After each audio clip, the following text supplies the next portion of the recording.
ઝઘડિયા તાલુકાના તવડી ગામે પ્રાથમિક શાળામાં બાળકો પાસે વિવિધ કામ કરાવતા હોવાના આક્ષેપથી ચકચાર મચી છે। ભરૂચ જિલ્લાના ઝઘડિયા તાલુકાના તવડી ગામે પ્રાથમિક શાળાના નાના બાળકો પાસે બાથરૂમ સાફ કરવા જેવા વિવિધ કામ કરાવતા હોવાની વાતો સામે આવી છે।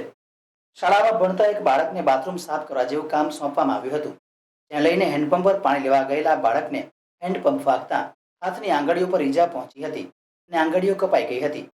આ બાબતે બાળકની માતા શર્મિલાબેન વસાવાએ જણાવ્યું કે બાળકને હેન્ડપંપ વાગતા ઈજા થઈ હતી।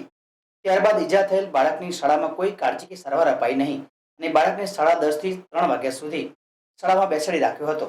ત્યારબાદ 3 વાગે બે છોકરા ઈજાગ્રસ્ત બાળકને ઘેર મૂકી ગયા હતા। તે સમયે બાળકના માતા પિતા પણ ઘરે ન હતા।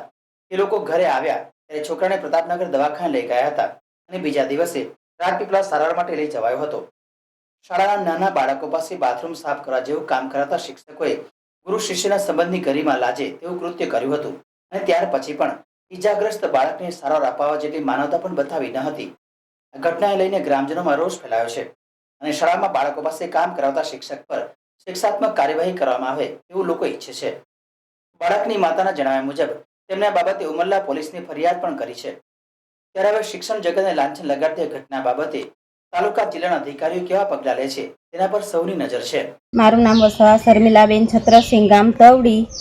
મારા છોકરાને પ્રાથમિક શાળા તવડીમાં બાથરૂમ સાફ કરાવતા હાથમાં હેન્ડપંપ વાગતા આંગળીઓમાં ફૂલ ઈજા થઈ છે, આંગળીઓ કપાઈ ગયેલી છે અને નિશાળમાં સાહેબોએ કોઈ સારવાર નહીં કરી।